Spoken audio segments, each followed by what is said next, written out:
doubt, they counting me out, I'm getting it in, yeah. No time for no loss, I'm paying the cost, I'm in it to win, yeah. Refuse, mine, it can't be diffused. If you ain't thinking the same, then we playing by different rules.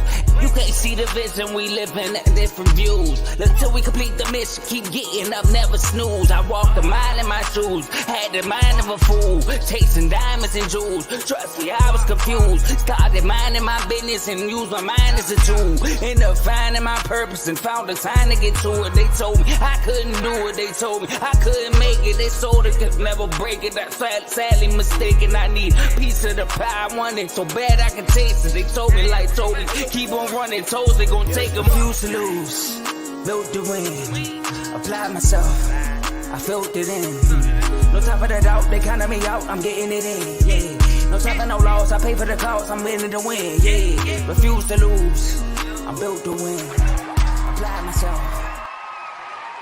Welcome back to CTC. I know it's been a little minute, it's been since Sunday, but I'm back and I'm your gracious host, Carl, and I'm here to talk to y'all about bowl season this weekend, just the Saturday games. I'll come back at y'all tomorrow with the Monday and the Tuesday.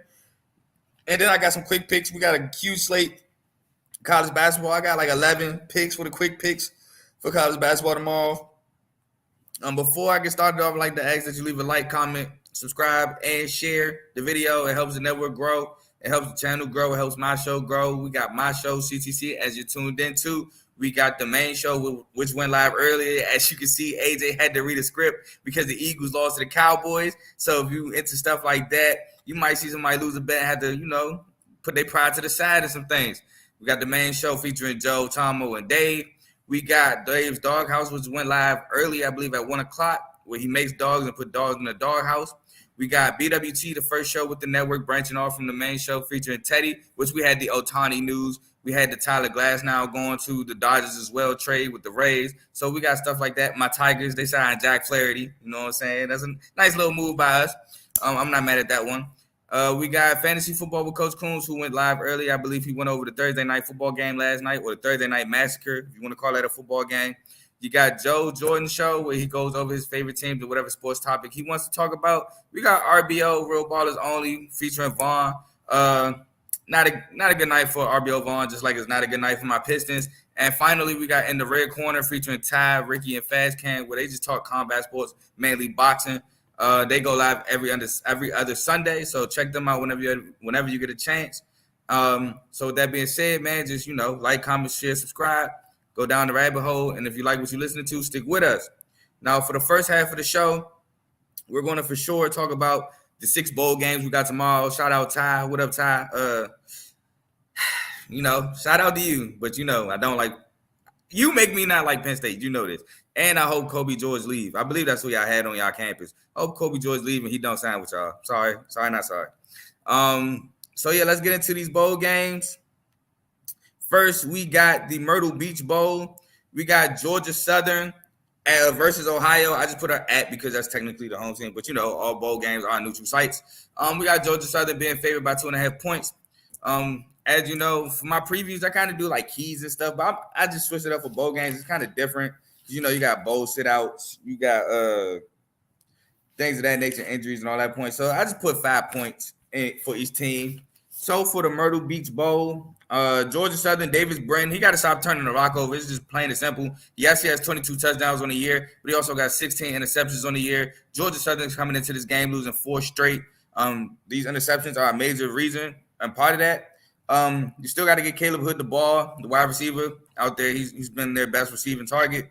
You have to find ways to score against Ohio because Ohio has like the 5th ranked scoring defense in the country. Now, Ohio of late has given up points, but yeah, you still have to find ways. This Ohio defense is still really good. You got to run Jalen White. You can't forget about the run game, even though I know Georgia Southern really like to throw the ball. I believe I saw they were like 14th in passing. And you got to force Ohio into 3rd and long situations, and I will explain that in a second. Because for Ohio, they're going to have to rely on their defense. The Bobcats are going to have to rely on their defense. That's because Curtis Rourke, he is now transferred out. He's committed to Indiana. So shout out to Curtis Rourke. He has moved up from mid-major to a Power 5 Big Ten school. I think he's going to do well at Indiana. That was my next point. Curtis Rourke transfers out to Indiana. They also lost Miles Cross, Saya Bangalore, the running back, O'Shawn Allison, the running back, and Tyler Walton lost all of them due to the transfer portal. They all hit the transfer portal.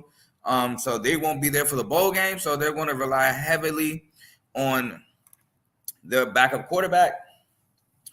They have to force. I feel like they're going to have to force multiple interceptions to win this game, which is possible with Davis Brin throwing the football for Georgia Southern. He's had multiple interception games, so it's not out the realm of possibility for this Ohio defense. And they have to win the field position battle, because again, it's going to be tough for this Ohio team with losing all that they lost to move the ball on offense. So with that being said, I'm going to take Georgia Southern in this game. I just feel like Ohio has lost way too much on offense. Even though they have a really good defense, Georgia Southern can move the ball. If Davis Brin doesn't shoot the team in the foot a bunch, because I think he will do it once. If he doesn't do it a bunch, they will find ways to score. So I think Georgia Southern wins this game. I just, like I said, I don't see Ohio scoring enough points. I can see Ohio holding Georgia Southern to maybe 17, 20 points, but I just don't see them being able to put up maybe 10 to 14 on their own points. So give me Georgia Southern. We move on to the New Orleans Bowl, where we got Jack State, first-year FBS team, 8 wins. Now, again, if you don't know, they're eligible for a bowl game because there weren't enough teams that made it to bowl eligibility, which allowed them and JMU to get bowl games, even though they technically weren't eligible. So shout out to Jack State, Rich Rodriguez. I felt like it was well-deserved, and they got it. I know the rules sucks, but whatever. We move on. We got Jack State versus University of Louisiana of Lafayette in the New Orleans Bowl. Now for Jack State, Zion Webb has to break long runs. I mean, a lot of this year has been due to, in part to him being able to break explosive runs, Malik Jackson, and the plethora of running backs that they do have at Jack State. Perry Carter has to connect on a couple deep shots. I said it before, Perry Carter is their deep threat at wide receiver. Pound the rock, because Louisiana's defense is ranked 84th against the run. Contain Chandler Fields or Zion Chris, whoever it is that is going to play. Now I say that because it's been a while. Chandler Fields has been playing. I've looked. I didn't see Zion Chris on the injury report, but I know how it is with college sports and injuries. So just in case, have to watch out for him as well. And they got to find a way to stop Jacob Kabodi. I feel like their best player on offense. So the running back. So they got to find a way to contain him. Now for Louisiana, they have to stop the run. That is Jacksonville State bread and butter, running the football. Zion Webb, he can throw the ball at times. I've seen him do it. I've seen him do it against Western Kentucky to win the game. But that's not Jacksonville State's strong suit. Their strong suit is to run the rock. They got to force Jack State into multiple third and longs because they don't operate too well behind the chains. Yeah, they like to use pace and stuff, but they like to use that stuff to be in front of the chains. You keep them behind the chains, and it doesn't bode too well for Jacksonville State. Make Zion Webb beat you with his arm. So that's pretty much self-explanatory. Feed Jacob Kabodi. Again, I feel like they're the best player on offense. And they have to stop the explosive players from Jack State, which I don't think Louisiana is going to be able to do. So with that being said, I'm going to take Jack State to win this game. And the main reason in part is because I still have the Georgia State game in the back of my mind with Louisiana and the Southern Mississippi game in the back of my mind with Louisiana, where they were just allowing explosive plays. They were allowing big runs. Frank Gore killed them when they played Southern Mississippi. I think Jack State is going to have a great day on the ground. Again, Louisiana's 84th in stopping the run, and that is Jack State's bread and butter. So I just think it's a bad matchup for Louisiana. I think Jack State gets the W. Shout out to my boy Teddy. Whatever with you, Teddy. Hey, man. Hey, the chats is hilarious, man. You got to become a member so you can be in these chats. Teddy was just getting into it with RBL Vaughn himself in the chats because the Celtics beat the Magic. So, yeah, man. Shout out Teddy for being here. Next, we move on to the Cure Bowl. Miami of Ohio, the MAC champions, versus App State, the Sun Belt runner-ups, in the Avocados from Mexico Cure Bowl. That game, by the way, that game's at 3:30 on ABC. The first game, the Georgia Southern game's at 11 in the morning on ESPN. And the second game, I believe, is at 2:15. Let me double check. It's at 2:15 on ESPN. So we move on. Miami of Ohio, Avion Smith has been getting the job done. He has done a wonderful job ever since he took over for Brett Gabbert due to the injury. Again, he took over in the Toledo game, scored 17, almost came back against Toledo in that game, but Toledo was able to hold on. won out the rest of the year, including beating the Ohio Bobcats, which allowed them to go to the MAC championship, and then beat Toledo in the MAC championship game to become MAC champions at 11-2. Defense, however, has been playing lights out for Miami of Ohio. They deserve all of the credit that they get. This Miami of Ohio defense has been balling. They have to get the Joey Aguilar, which they do have 34 sacks on the year. So if they could be able to get to him, get him on the ground, that bodes well for Miami of Ohio. Don't forget, they still have to run Rashad Amos. I believe Rashad Amos is a transfer from South Carolina. He's been doing his thing on the ground. He has been helping Avion Smith a lot. And I know they've been winning despite getting Greg Laverdane involved. But I feel like in this game, you have to get him involved. A bowl game, you got to get your guys involved. I know he has 6 touchdowns. So he leads the wide receivers in touchdowns. I just feel like in this game, he has to get involved. Now for Appalachian State, Joey Aguilar has to be sharp. Now, I say that because he's going against a really good Miami of Ohio defense who can turn you over. So he has to be sharp. He has to make quick reads. He has to be decisive where he want to go with the football. And if he has the odd chance to run it out the pocket to get yards, he has to be able to use his legs. And that goes to my next point. They have to find ways to score because this defense have not been allowing too many points, especially of late. They did a real good job of stopping Toledo. I mean, I know this is special teams, but even with blocking field goals, like Miami of Ohio has been finding ways to get stops.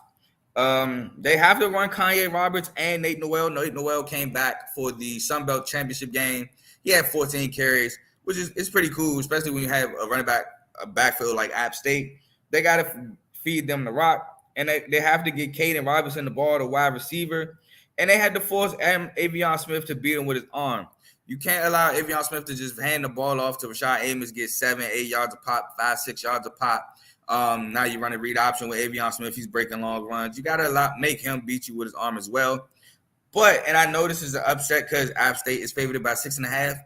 I think I'm taking the Redhawks of Miami of Ohio. Miami of Ohio, again, has a really good defense. I think that can bother App State. Now, I do think App State is going to be able to score, but I don't think they're going to be able to score at will or score enough to where Miami of Ohio can't match. App State defense is pretty shaky in my opinion. I mean, it's not bad. I don't think it's great. Like I said, it's pretty shaky. It's like, yeah. So I think I'm going to take Miami of Ohio in the upset here. Moving on to the New Mexico Bowl, featuring, oddly enough, New Mexico State, -3.5 at Fresno State, or versus Fresno State. Now, for New Mexico State, I've been saying it all year. Diego Pavea is the engine that keeps this train running. He has to be able to run the rock. He has to be able to find lanes to get through and run the ball. Trent Hudson will not play. He's in the transfer portal. So that's kind of a big loss. I mean, Pavea really does his damage on the ground. Now, I get it. He can use his arm to beat you as well, but he does a lot of his damage on the ground. If you let him get going on the ground, it's pretty much curtains. Star Thomas and Monty Watkins will still be huge for the Aggies at running back. Have to force Mikey Keene turnovers. I think that's going to be huge because, again, not again, but in the Liberty Bowl, the Conference USA Championship game, they couldn't force too many stops. Like once Caden Salter and Quentin Cooley and the guys got going, it was pretty much over with. They were scoring at will, but I feel like New Mexico State can get some stops against Mikey Keene and the boys. And they have to still get the ball to Jonathan Brady, which will be more important now that Trent Hudson is now in the transfer portal. So getting the ball to Jonathan Brady will be even more important. Now, for Fresno State, they have to stop the Diego Pavea run. If they can contain Diego Pavea and stop him from breaking explosive runs, New Mexico State offense takes a huge hit. Keep New Mexico State behind the chains. I know I've been saying that for a couple teams, but it's because of the couple teams I've been saying for, they like to run the ball. And what's one way to stop the run? 3rd and longs, 2nd and longs, keeping them behind the chains, not allowing them to run the ball, gain 3-4 yards a pop, and keep staying ahead of the chain. So keeping them behind allows you to not only stop it, but it takes it out of the play call. New Mexico State, they have to have no explosive plays, which is kind of unreasonable. So I said very few. You limit these New Mexico State guys to very few explosive plays. Mikey King has to keep the ball out of harm's way. You can't allow the momentum shift to turnovers. Even if you give New Mexico State a short field, feel like they'll cash it in. And they got to get the ball to Eli Brooks and Jalen Moss, the two receivers there. Two guys, two major weapons. I know they still got Malik Sherrod in the backfield. You still got to get these guys the ball as wide receivers. My pick in the New Mexico Bowl is New Mexico State. I don't think Fresno State will be able to stop this run. Very few teams are able to stop this run. I think Diego Pavea has gotten so much better from the beginning of the year till now, which is actually kind of scary. He's been killing it running the football all year. I mean, besides the UMass game, which the UMass game just looks like an outlier game, to be honest. Now I do like Mikey Keene in this Fresno State team. I was higher on Fresno State to start the year. But as the year continued, they just lost the luster. Now defensively, rushing the quarterback, they were really good at rushing the quarterback this year. But Diego Pavea can actually take advantage of that as well, take advantage of an aggressive pass rush to get lanes to run through as well on passing situations. So they had to be careful with that. So I'm going to take New Mexico State in this game. Moving on, we have the LA Bowl. The LA Bowl featuring UCLA and Boise State. Now, Boise State is a lot of people is not playing. So is UCLA. But Boise State is losing a lot in this receiver core. I believe they're missing 4 wide receivers in this game due to the transfer portal. You got UCLA, they're missing their star defensive lineman, Latu. Oh, my Lord, Jesus Christ. Help me out for a second. Latu is not playing, who is responsible for a lot of sacks in this UCLA defense. But yeah, we got UCLA, Boise State, 7:30 on ABC. For UCLA, Ethan Garbers will start at quarterback for UCLA. As y'all know, Dante Moore is now transferred out. Connor Shalee will not get to start. It will be Ethan Garbers. Like I just said, Latu will not be playing. He is an opt-out. They have to stop Ashton Jeanty. Ashton Jeanty is going to be the whole offense now because Eric McAllister is not playing. He's like Stephon Cobbs, Stephon Cobbs, the wide receiver. He's not playing. They're missing other guys at the wide receiver spot. Tyler Green, he's in the transfer portal. Maddox Madsen, he's hurt. So they're down to a third-string rookie. Third-string rookie. This is college football, not professionals. They're down to a third-string freshman quarterback. So Ashton Jeanty, he's about to see a loaded box. You got to stop him. Why you have to stop their running back? You still have to feed George and Carson Steele. I like Carson Steele. I loved him a lot at Ball State. I liked him a lot this year at UCLA. Got to feed him. And they got to get to C.J. Tiller, which they have 41 sacks on the year. C.J. Tiller is the freshman quarterback that's going to start for Boise State. Now for Boise State, they're turning, like I said, C.J. Tiller. They got to get him some nice in-rhythm throws. He's a freshman. His first start is in a bowl game, so, he might be a little nervous. Got to get him some throws to get him into the game, get him in rhythm. Maybe a swing pass, like a swing pass screen to Ashton Jeanty or something of the sort just to get him in rhythm. And with that being said, my next point was Ashton Jeanty had to get the ball in multiple ways, whether it's running it, whether it's screen pass, whether you line him up at wide receiver, jet sweep, line him up at wide receiver, give him a tunnel screen. You have to find multiple ways to get this guy the ball because he's explosive and he is dangerous with the ball in his hand. This Boise State defense will have to create short fields, whether it's turnovers, block punts, burying your team deep in their field, deep in their own territory, making them have to punt from, say, the 5, the 10, punt returns, special teams, kick returns, stuff like that. They have to find a way for the offenses that have short fields. I've talked about this already, but Eric McAllister and Stephon Cobbs are not playing. So with all that being said, I'm going to take UCLA to win the game. I understand UCLA offense was not great, but defensively they were fantastic. You mix that in with Boise State only weapon being Ashton Jeanty, which I feel like they'll find a way to make him not a non-factor, but they'll find a way to contain him. I don't see Boise State putting up much of an offensive threat to UCLA's defense, so I'm going to take UCLA in this one. And the last game I got for y'all tomorrow night is the Independence Bowl, which is Cal versus Texas Tech. 9:15 on ESPN, the battle of the running backs. I told y'all to start the year. I love what I saw from Jaden Ott last year as a freshman from Cal. Obviously, I love Taj Brooks at Texas Tech. It's going to be the battle of the running backs tomorrow night. So, be ready for ground and pound football. This is your game for you tomorrow. For Cal, for these two keys to winning are like literally the same. Cal run Jaden Ott. Fernando Mendoza has to take care of the football, make throws when called upon.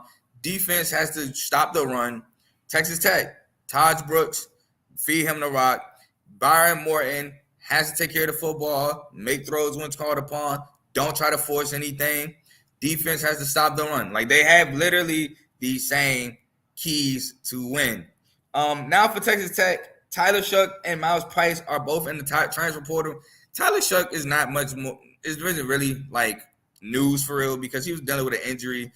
This is what, his second, third time transfer. I know he was at Oregon. This is the second time because he transferred from Oregon to here. He's going to transfer out of here, transfer somewhere else, wherever picks him up. He really wasn't playing. Baron Morton really took over later in the year anyway, so that's not really news. But Miles Price is big news at wide receiver. But in this game, I'm going to take Texas Tech in this game. I think Texas Tech is just going to be better suited to run the football against Cal. Then Cal's going to be better suited to run the football against Texas Tech. I really don't have too much to say on this one. Like I said, they're similar teams. I'm just taking Texas Tech to do what they have to do better than what Cal is going to have to do what they have to do. So those are the 6 bowl games I got for y'all tomorrow. Again, I will be back Sunday to talk about the bowl game Monday and Tuesday. I know Western Kentucky is a part of the bowl game Monday. I forgot who they playing, but I'll be back for that. Now I do have a guest. He's been chilling in the back for the college basketball quick picks. Like I said, I have like 10, 11 games for y'all. I'm about to bring him up. It's my guy. We talked about MSU sports again, multiple times, but this time we're not just talking about MSU. We're talking about college basketball, making picks for tomorrow. It's my guy, Luke, my guy from college. Say what up to the people, Luke. What's up, dudes? What's going on? Thanks for having me back, Carl. I appreciate it. Problem. You ready to make these picks on these college basketball games? Yeah, let's do it. Let's get the guys what they want, and let's get them out of here. Yes, sir. So we're gonna kind of go in time order. Well, I'll kind of remember it. I kind of did one out of time order, but we're gonna start with noon, 12 o'clock tomorrow. We got LSU at 19th ranked Texas at the Toyota Center. So it's not really a home game for Texas. It's not really a neutral site game either. It's like, I don't know how far Austin is from Houston, but I wouldn't imagine it's as far as LSU is from Houston. Noon on ESPN2. LSU, they're led by Will Baker, 13.3 points per game, 5.1 rebounds a game. Jordan Wright, the transfer out of Vanderbilt. I know Jerry Stackhouse was really sad to see him go. 13.2 points per game, 4.9 boards a game. Jalen Reed, 10.2 points per game at 5.7 boards per game. Texas is led by Max Asmith, the transfer from Oral Roberts, the coveted transfer from Oral Roberts, the bucket. 17.6 points per game, 3.9 assists per game. Caden Shedrick, the transfer from Virginia, not West Virginia. 13.3 points per game, 4.5 rebounds per game. Tyrese Hunter, I can't remember where he transferred from. I want to say Iowa State. 11 points per game, 4.2 assists per game. And Dylan Mitchell, 11.3 points per game, 9.3 boards per game. Now, not to mention, I have to mention Brock Cunningham. I know his stats, 5.8, 5.2 assists per game aren't that great. But Brock Cunningham does a lot of the dirty work for Texas.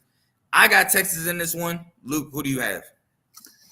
Yeah, if I would take Texas in this game as well. Honestly, I wouldn't. I'm not. It's not a huge confidence pick though. I think Texas is a little suspect. I was a little shocked that they got blown up so much by Marquette. Honestly, I think Marquette's a little suspect. I didn't think they would handle them that thoroughly, but I think it's kind of a get right game for Texas. So I'm taking Texas. But I think it's a pretty even line. So people think that it's going to be a close one, but they're at home too. So yeah, I'm taking Texas. So yeah, I picked Texas because I think Texas guards are just better than the LSU guards straight up. Max Asmith is a problem scoring on the perimeter. You match that with Dylan Mitchell down low. You match that with Brock Cunningham doing a lot of the dirty work, like I said. I understand Jordan Wright is a pretty good guard within his own right. I just don't think LSU is a good enough team to match up with this Texas team. Texas is favored by 6.5 from what I saw. So, I don't think that's a bad line. So, I just think Texas is the overall better ball club. It confused me last week when LSU was favored against Kansas State, and Kansas State won by 15. I was so confused on that. I immediately jumped on Kansas State as dogs, and they won outright. So, yeah, I know. All right, so we move on to. Hold on, did I even put this banner up here? I don't think I did. 1 second, I sure didn't. We move on to Kansas. Number 2, Kansas at Indiana. This is not a neutral site game. This is no. Yeah, this is at Indiana. 12:30 CBS. Kansas is led by the Michigan transfer Hunter Dickinson, 19.4 points per game, 12.6 boards per game. Kevin McCullough, the transfer out of Texas Tech, which this is not his first year coming out of Texas Tech, with 19 points a game, 7.1 rebounds per game, and 5 assists per game, doing it all. KJ Adams, 12.9 points per game, 3.8 rebounds per game, and 3.1 assists per game. And DeJuan Harris, 6.1 points per game, 7 assists per game.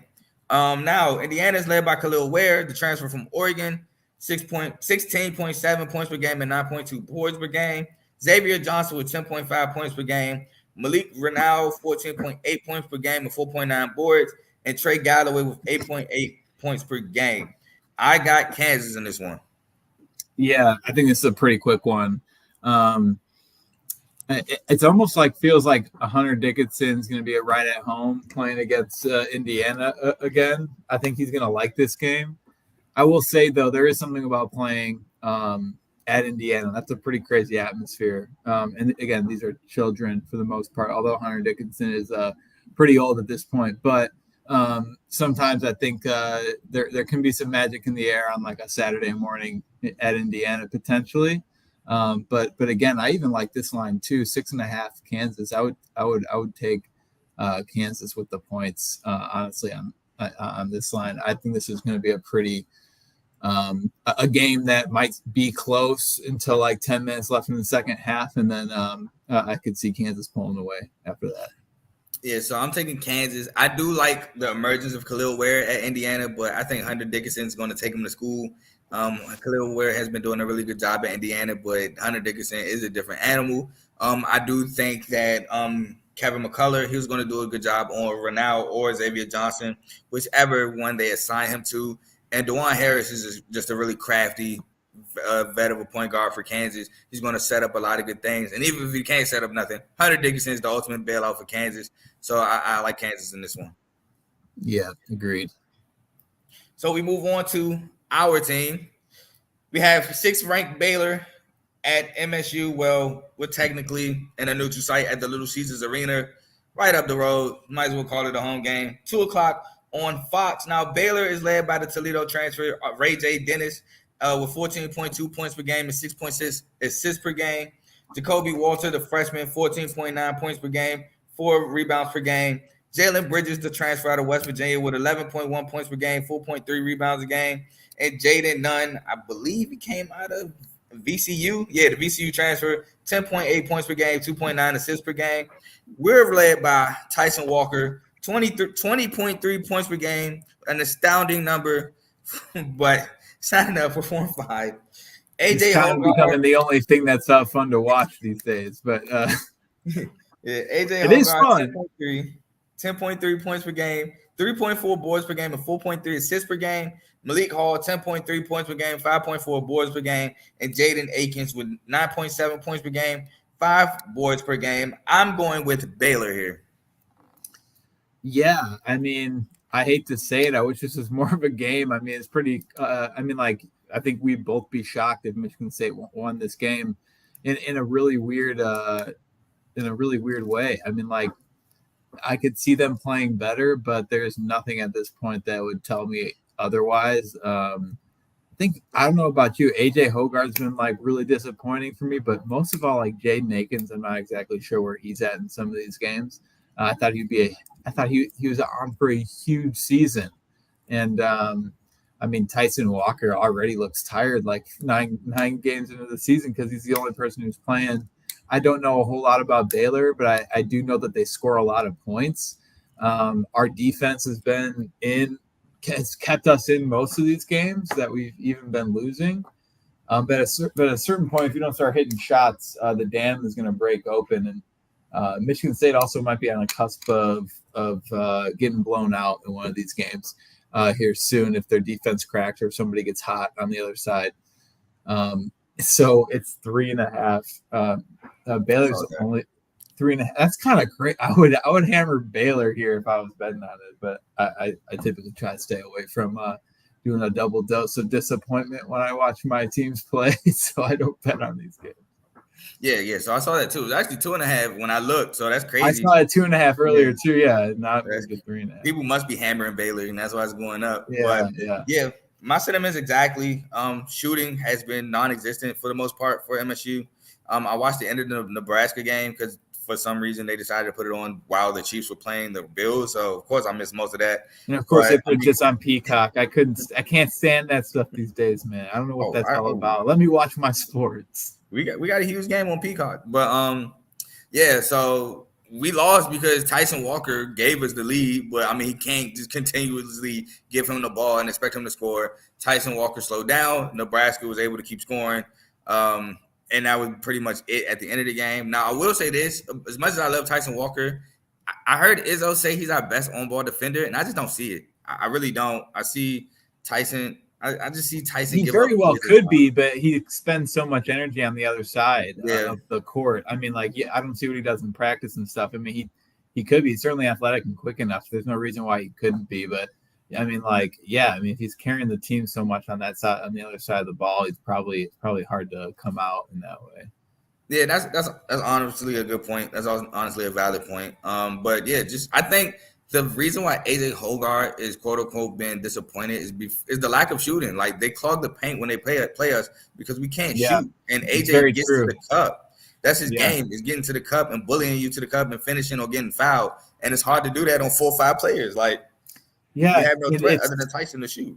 The shooting also like takes away Michigan State's typical best attribute, and that's running on make or misses and just getting out in the open floor.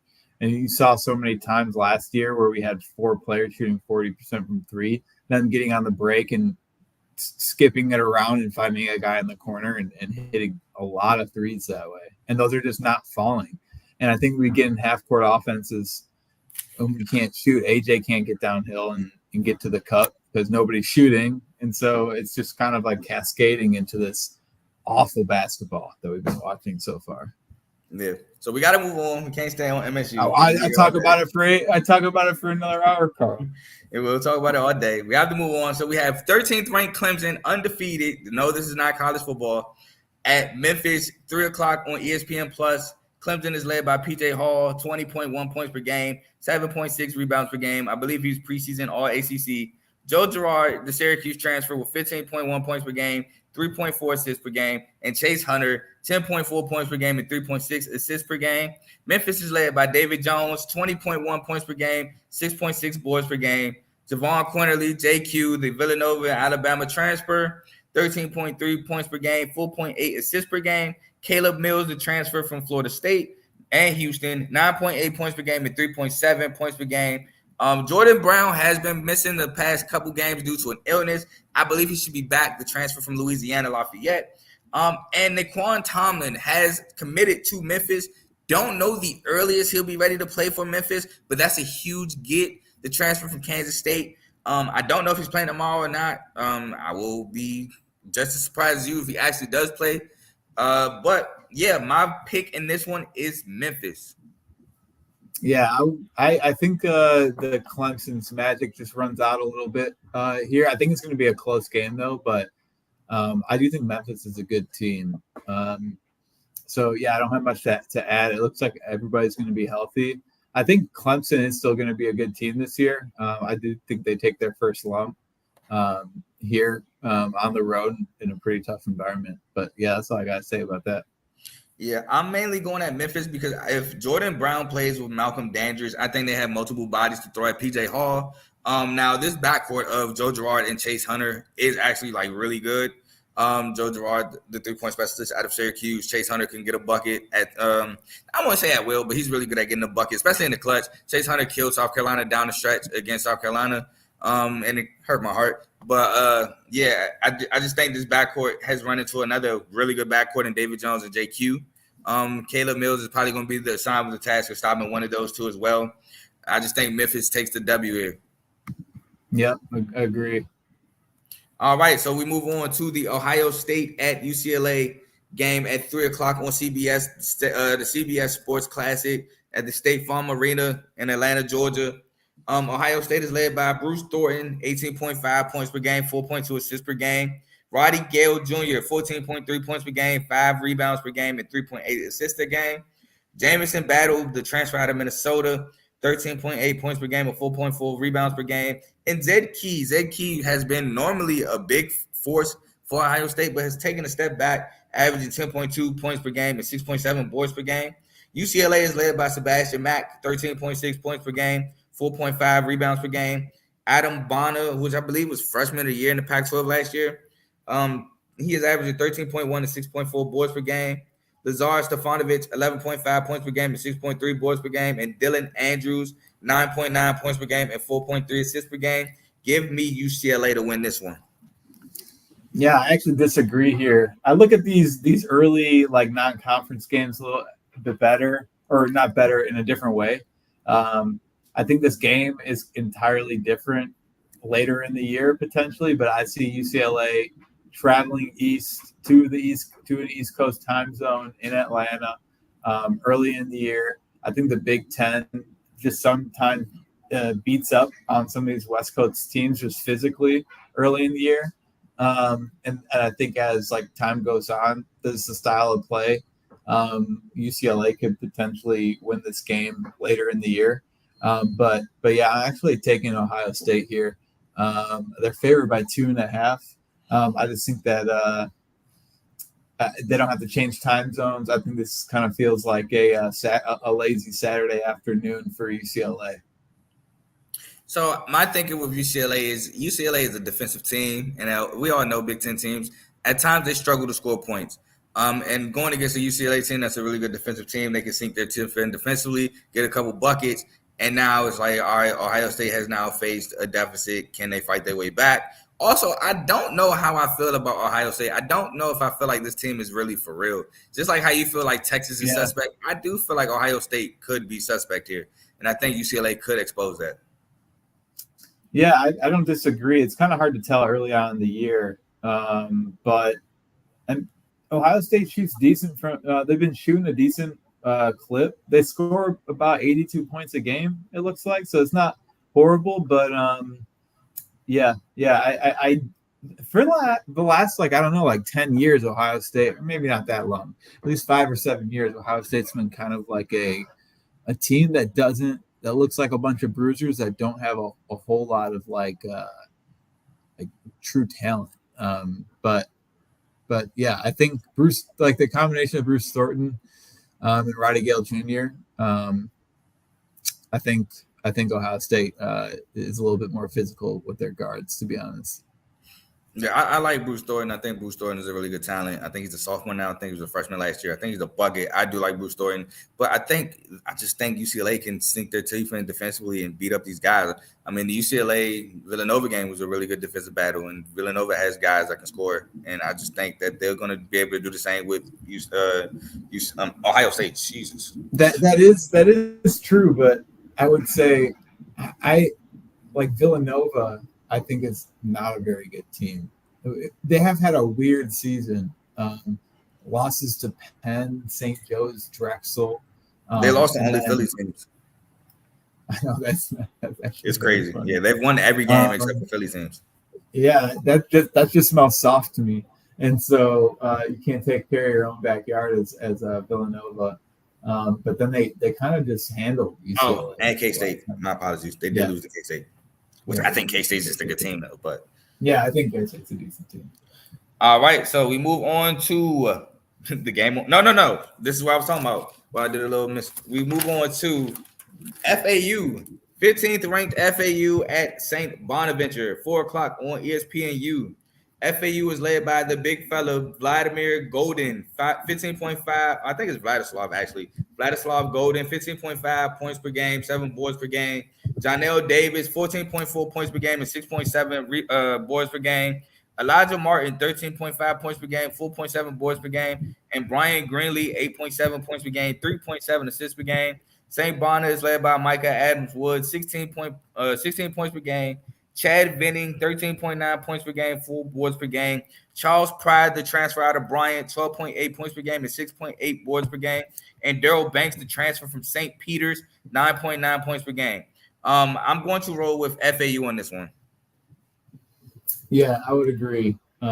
I think FAU is a good team again this year. That they played pretty well actually, even in that loss against Illinois, and they're experienced. So I'm taking FAU. Not a whole lot more to say there. Yeah, so I don't think the Final Four run was fluke. I think that just showed how real FAU is as a basketball team this year. I agree. This unit. Like you said, they did play well against Illinois. Their problem against Illinois was Big Vladi got in foul trouble early, and that's when Illinois was able to make their run and push. Well, they actually were down. Even Vladi was out. I think FAU was up at half, but then Vladi got another foul early, and then Illinois. Terrence Shannon and Marcus Domas just had crazy games against FAU. I think they both put up 33 apiece. So that was just a crazy game by them. But like you said, they still played well in that game, still had a chance to win it down late. They just couldn't stop Domas and Terry Shannon. They were able to score, just couldn't get stops. I think FAU is just more battle-tested than St. Bonaire. Not to say St. Bonaire is not a good team as well. I just think FAU is just more battle-tested, and it will help in this game. Yeah, agreed. All right, so now we go back to the game on Peacock. Arizona, number 1 Arizona, hey, number 3 Purdue. Why did they put this on Peacock? I don't know. It pisses me off. 4:30. Yeah, that's criminal. That's absolutely criminal. Really, it really is. So Arizona is led by Caleb Love, 14.1 points per game, 5 boards per game, and 4.5 assists per game. Keyshawn Johnson, 12.6 points per game, 6.9 boards per game. Omar Bello, 12.5 points per game, 6.3 boards per game, the 7-footer. And Pele Larson, who's the guy I actually really like, 12.3 points per game, 3.9 boards per game, and 3 assists per game. Purdue is led by, obviously, Zach Edey, the big guy, 24.8 points per game, 10.8 boards per game. Braden Smith, 13.2 points per game, 5.9 boards per game, and 7.2 assists per game. Lance Jones with 10.6 points per game. And Fletcher Lawyer, which I believe is Foster Lawyer's younger brother, 10.2 points per game. My pick in this one is Arizona. Yeah, I really like Arizona, and I forgot they had a 7-footer, and so that kind of changes it in terms of what I was thinking. I will say this is in Indianapolis. It's not exactly a home game, but might as well be. Yeah, Caleb Love, it seems like a really toxic person to have on your team, but he seems to be making it work. You see how well North Carolina is playing. I think that was addition by subtraction. Not for the fact that Caleb Love's actually a great basketball player, but I heard some dirty stuff. So it makes me look at a Caleb Love a little sideways. Every once in a while. He did commit to Michigan before he went to Arizona. I know. Well, even he wasn't even bad enough for Michigan. He got up out of there. But North Carolina does fake grades. Continue. I will say, this is a huge every time I watch Purdue play, the thing that sticks out the most to me is that just like every year, pretty much, but across the board, they're just huge. They're just enormous. And Zach Edey, he always surprised me with how nimble and actually skilled he actually is. So I'm just kind of riding the fact that they're going to be in Finkel that's Gainbridge Fieldhouse in Indianapolis. I think they're going to be where the Colts play. So yeah, I forgot the name. It's not Lucas Oil no more, right? I guess not. If that's not what Gainbridge Fieldhouse is. Let me grab my phone and double check. Keep going. But yeah, I think I'm riding with Purdue here. I think that loss to Northwestern was a big fluke. I gotta disagree there. I gotta cut you off. This is the second year in a row they did this. Well, I'm just telling you, not in the fluke. I just think that if they play Northwestern on a neutral floor, Welsh Ryan is a really weird place to play. I don't know if you've been there. It's so small in there. It feels really weird being on the floor, just even being in the stands there. I think it honestly freaks college kids out. Then there's weird depth perception things in that gym because weird stuff happens there. Because you saw Northwestern turn around and lose to the perennial worst D1 basketball Chicago program. State, that was nasty. In the entire college basketball scene, that was shocking. So I do think that Northwestern game was a fairly big fluke. Yeah, so I'm picking Arizona because they do have Omar Bello to match Zach Edey. But like you said about Zach Edey, I know he pisses me off because MSU has nothing for him. And it's bro, no, it's going to be really bad this year, Carl. He just kills us. But I told my coworker too. It's like it's not just Zach Edey's just tall. Like he actually does stuff besides just being tall. Like he can actually shoot. He actually has moves around the rim. Like he's just not a tall guy who's just there and puts it up and like he's just taller than you, so he's automatically going to score. Like no, he actually has things in his bag. But besides just being tall, so while I know, like I said, he pisses me off, it's not like he's trash either though. So yeah, but Arizona has him. Arizona has the San Diego State transfer, Keyshawn Johnson, who has been playing really well. I believe he's the one that hit the shot to send San Diego State to the national championship game. Caleb Love has been having a really good year for Arizona. They score and defend very well. Not fooling around with anybody else's girl on the team. Yeah, they score and defend very well. So I think that's going to give problems with Purdue. Purdue have problems against teams that can score. You see that not Tennessee, Marquette was kind of giving them trouble at that time. It's just Marquette didn't really have anybody for Zach Edey and also got in foul trouble. So I just like Arizona in this matchup, and yeah, that's really all I got for you. Oh, and by the way, Vaughn, I believe North Carolina is next. It's next. Oh well, we can just move on to it. We got next 9th ranked North Carolina at 14th ranked Kentucky.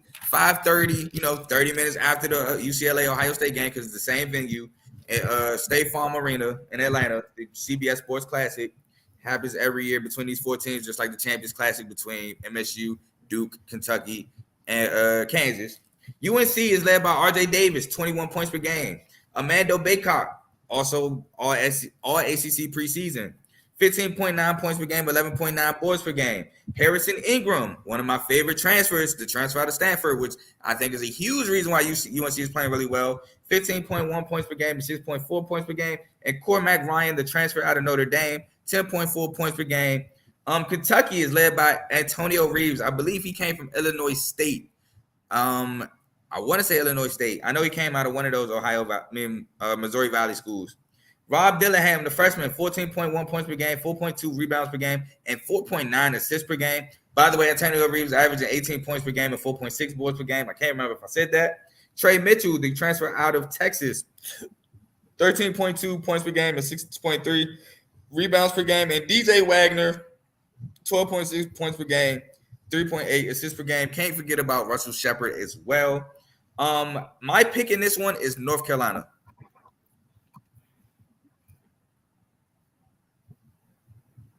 Yeah, I would actually agree. But I do think this is probably the biggest toss-up of the weekend, honestly. I could see it be going it both ways. They both played so up and down this year already. So I'm interested to see like what teams come out because they're both obviously very talented teams. I just thought that UNC played UConn, who I think is a really good team, pretty well. And they have some decent wins this year. They, Penn has now beaten Villanova and played Kentucky decent in the last game, but coming off of that awful loss that Kentucky had 2 games prior to UNCW. Yeah, we'll see. But I'm slightly favoring the Tar Heels as well. I just think this reminds me of Kentucky of Kansas in the Champions Classic. I just think Amando Baycott is too big for this Kentucky team. Amando Baycott is a 7-footer. They don't have a 7-footer on this Kentucky team. Trey Mitchell, I think, is the closest at 6'9". I think that's going to pose a huge threat for this Kentucky team. Kentucky likes to run out, get in transition, score, hit threes, things of that nature. UNC, they have guys that can do that as well. Cormac Ryan can hit the 3. Harrison Ingram can hit the 3. That's not necessarily his game, but that's another guy. Harrison Ingram can bully these Kentucky forwards and guards. Now, I don't see him bullying Antonio. Well, yeah, I do see him bullying Antonio Reeves. Why am I lying here? I think Amando Baycott can bully Trey Mitchell. I think Harrison Ingram can bully Antonio Reeves. And I think these guards of North Carolina can score on these guards of Kentucky because these guards of Kentucky aren't defenders. So, I mean, Casey Wallace is over there in OKC. They don't have really any defensive guards in Kentucky. I think UNC is just going to outscore the mess out of Kentucky. I don't think Kentucky really has anything defensively for this team. Yeah, I mean, I think UNC is a little bit better defensively, but I really like Armando Baycott as well. So, yeah, nothing more to say on that. I'm leaning towards the Tar Heels. Yeah, I mean, I think Big Hot cool. Like I said in the chats, if you're not a member of these chats, join these chats. I think I don't sip the Kool-Aid on Armando Bacot like that. Like I think he's really cool. I don't know how I feel about him at the next level. And I kind of agree with this. I don't think his motor. Like I don't think he plays like a bully 24/7 like he should. He has the frame, he has the height. I don't necessarily think he does it all the time like he should. But against this Kentucky team who has no that, like I said, I don't think they have anything for him. I think he should just dominate this game.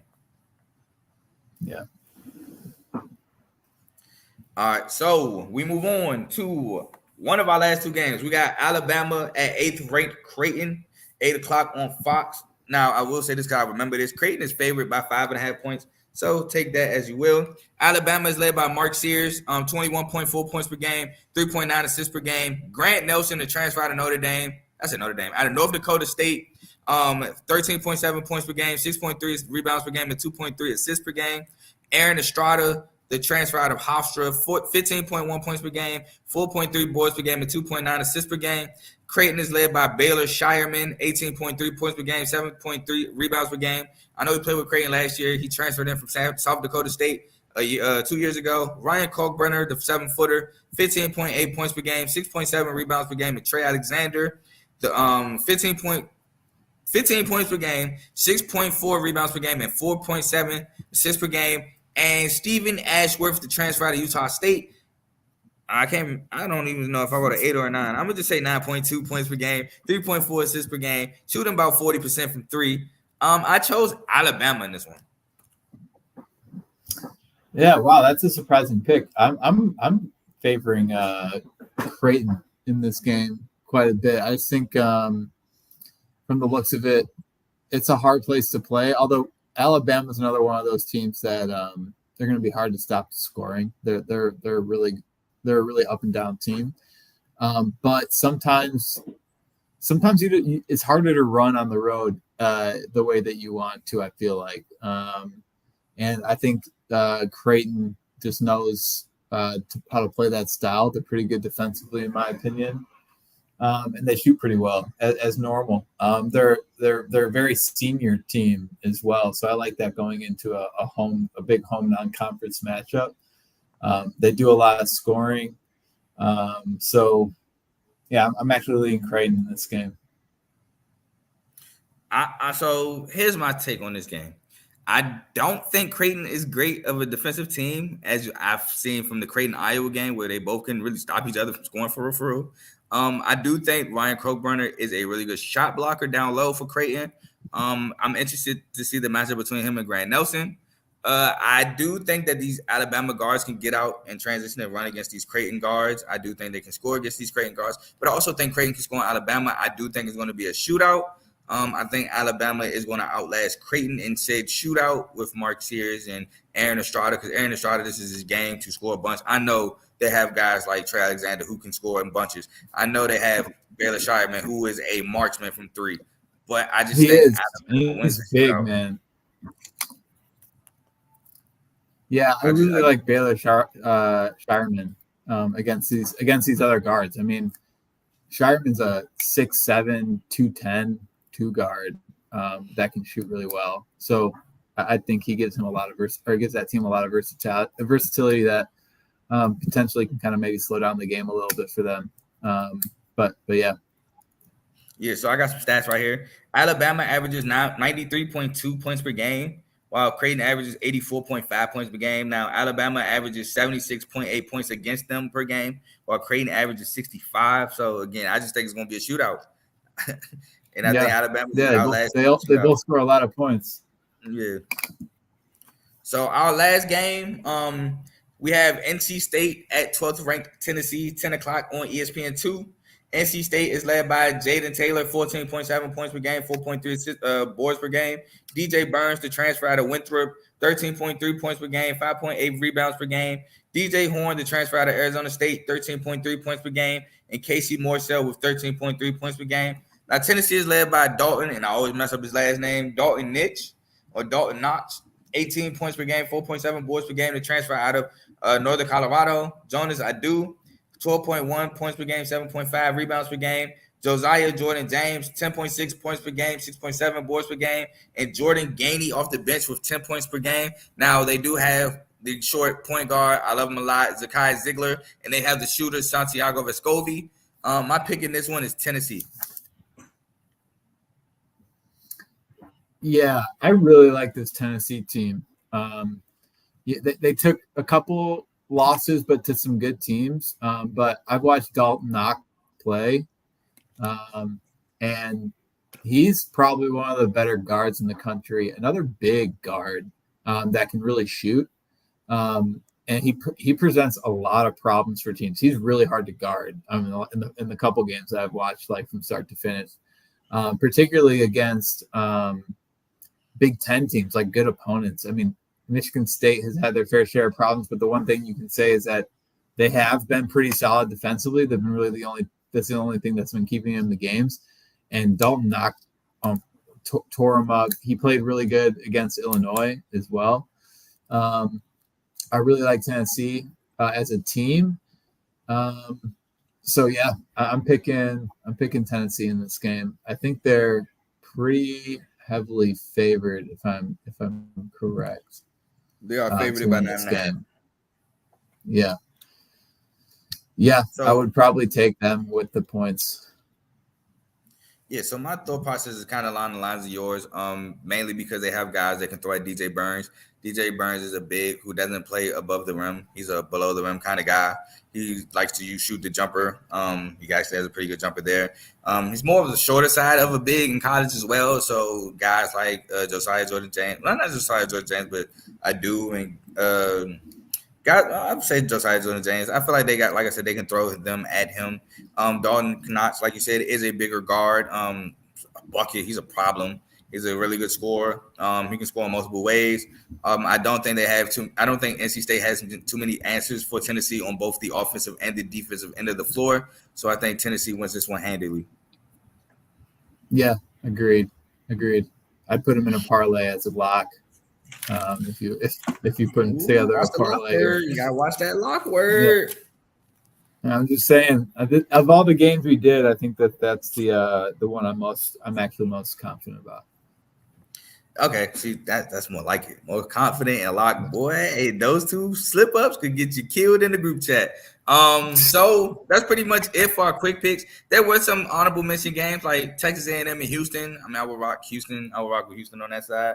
And Arizona State TCU. I don't know. I'm kind of torn in that one. I lean TCU in that one just because I love Jameer Nelson Jr. and Emmanuel Miller so much. And I just watched Arizona State blow a game against UC San Diego. But, yeah, that's pretty much it for our quick picks. Thank you to my dog, Luke, for coming on with me and helping pick these games for y'all. Anything you want to say to the people before you leave? No, just let's go Sparty. I'm hanging out by a thread. So give me something to root for this year. I think Baylor. This is kind of like that's a game where like it could kind of you kind of lose the locker room. I'm really hoping that they can maybe get a rebound here. So be thinking of us if you can. Yeah, I'm not looking at this one as a bounce back. I'm thinking more so, man, just let's go into Big Ten play and let's just try to run the gauntlet. Let's try to string together a bunch of Big Ten wins, hopefully get a good seed for the Big Ten championship, and make a run because that Big Ten schedule is going to determine for real whether we make the tournament or not. Played a lot of good non-conference schedules. I mean, we scheduled a lot of non-conference teams that were really good. Didn't really pass any of the tests, to be completely honest. Don't count Butler as a good test. I mean, they're a pretty good team, don't get me wrong, but when you're had the expectations that we've had, Butler shouldn't be a game that you're looking at. It's like, oh, at least we passed that test. No, we shouldn't be looking at that one. Yeah. But, yeah, I'm holding on by a thread too, bro. Yeah, so we'll see. Go Sparty. Thanks for having me on. Until next time, man. Maybe we'll recap a good Michigan State game. Yes, sir. Yes, sir. Take care, my boy. See ya. All right, so that's our show for today. Like I said, we got our quick picks. We got our bowl picks. I will see y'all not tomorrow, but Sunday to recap the bowl games and to get y'all bowl games for Monday and Tuesday. But for the rest of the night, y'all enjoy this UConn-Gonzaga game. Last I checked, UConn was up 11 at the half. Let me double check that for y'all. UConn, as soon as my ESPN app stops freezing, UConn is, come on, man. UConn is up 13. Second half is underway. Also, side note, I did take San Diego over Portland State as home dogs. They are currently up 38-45 against Portland State. Portland State 8-2. San Diego is 7-3 coming off the win against Arizona State. But yeah, I will see y'all Sunday. Until next time, peace.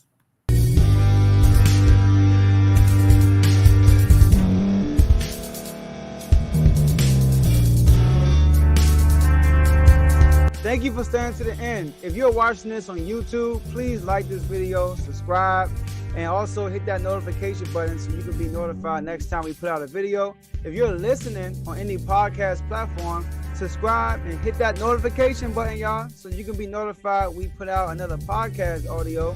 And last but not least, hit that share button. No matter what you're listening to or watching it, hit that share button and send it to somebody that you know that would love to watch this episode you just listened to. So once again, thank you for staying to the end, and we'll see y'all at the next episode.